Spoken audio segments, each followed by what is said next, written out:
So my name's Adam Graveley. I'm the writer, director, co-producer and editor of Third Night, which had its world premiere here in Cinema 4 in the Discovery screen. So wow, world premiere. World premiere, yeah. How does it feel? Amazing. I really wasn't going to submit to FrightFest because I honestly, being a very, I didn't think it was good enough, to be honest. And when it did, and it got in, it blew everything out the water. It was just fantastic. So to come here, have the world premiere, we're from Perth, Western Australia, to have the world premiere here, it's amazing. It's beyond any expectation we had, and yeah, it's fantastic. And the guys around here are amazing. They've been so welcoming. The fans are fantastic. Every screening's been sold out. We've had Q&As. And people have been really eager to talk about it. So no, it's blown me away. It sounds incredible. Yeah, have you been here the whole weekend? Yeah, so we flew in on Wednesday, wow. straight into Party Town, and we haven't stopped. So yeah. Have you seen anyone else's films? Yeah, so we caught the premiere of Chucky. We saw Rue and Me, and that's. So we've seen a couple, but. It's just been amazing to be hanging around and just be around here. It's just, it's fantastic. Don't give me anything spoiler-wise. Okay. But do tell me a little bit, because I'm not going to be able to see it. Okay. Not until afterwards. Sure. Sorry. The story follows Megan and Jonathan, who moved to an orchard, their dream home, yep. And over the course of their first 3 nights, they get terrorised and stalked by an unknown watcher. So it's a sort of it's a tense psychological thriller. That it's a slow build, and the threats get more and more physical and tangible and violent, and it all kind of everything happens on the third night. So, nice. Yeah. So it's good. So what compelled you to write something like this? Not really a cat fan, so no. The story's based on a news story out of upstate New York. Okay. And it was inspired by that story of a family that got terrorised by an unknown watcher. Right. My wife and I had just bought our new home, our first home. Our cat actually went missing on our first night. This is all true. And so a lot of the dialogue, a lot of the conversations are very close to the bone. A lot of the action is kind of directly relatable to what happened to us. So wow. Yeah, it's quite a personal film. Hi, I'm Rob Hartburn, and I'm in Third Night. Tell me a little bit about the film. Essentially it's about a young couple. They buy their dream house in the middle of sort of outback Australia, beautiful place. They want to start a family, escape the rat race, and then somebody who calls himself the Watcher is sort of leaving notes, and as each night goes by, things get progressively worse. It doesn't turn out, well, I won't tell you how it turns out, but sounds like all hell breaks loose. Well, yeah, basically, things aren't good. But it was based on true story, sort of the initial. I heard this, yeah. So the writer and director, it was about his story. How does that work with, were you able to get some insight? Yeah, well, we went for dinner around Adam's house in character on that before. And then when we left, we were like, I think we're playing them too. So that was quite funny.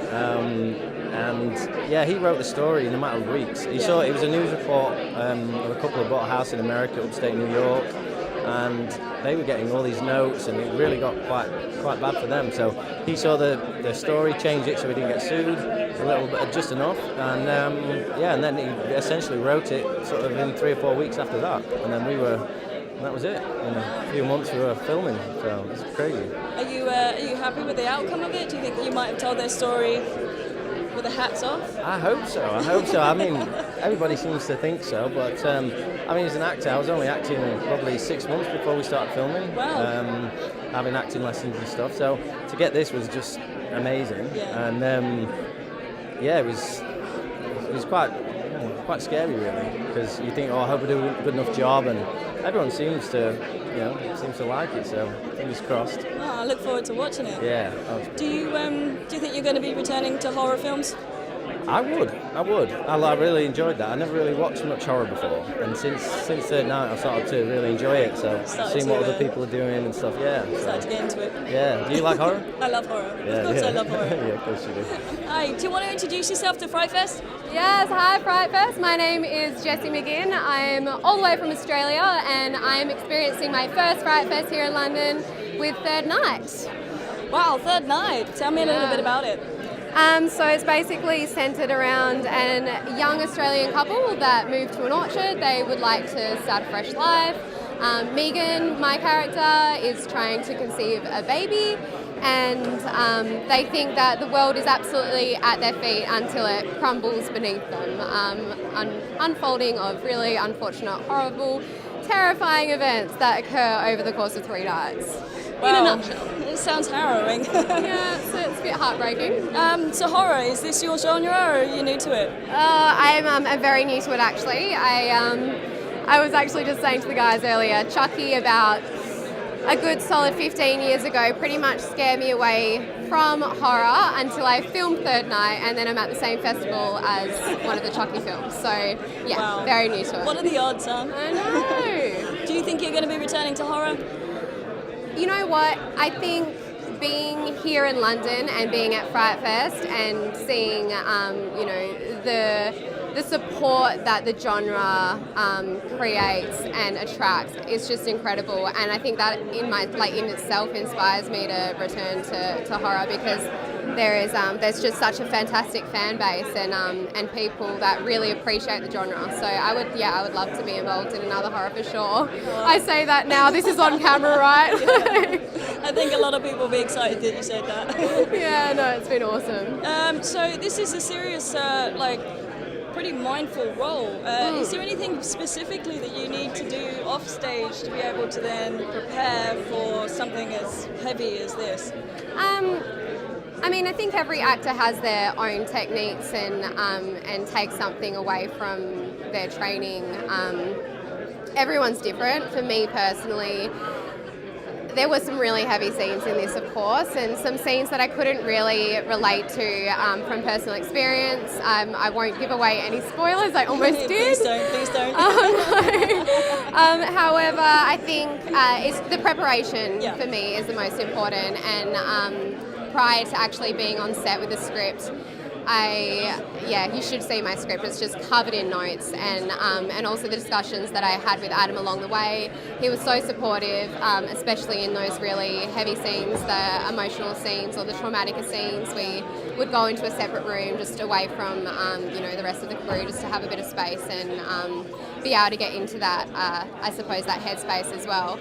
And then because it was so fast-paced, so we would only really have a short amount of time per scene, so we had to kind of really get there very quickly. So for me, it was definitely preparation, ahead of those things, just to be able to go straight into them and kind of get them with 2-3 takes, really. So it's pretty intense.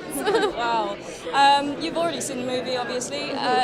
Is it how you'd expect? Are you happy with the results?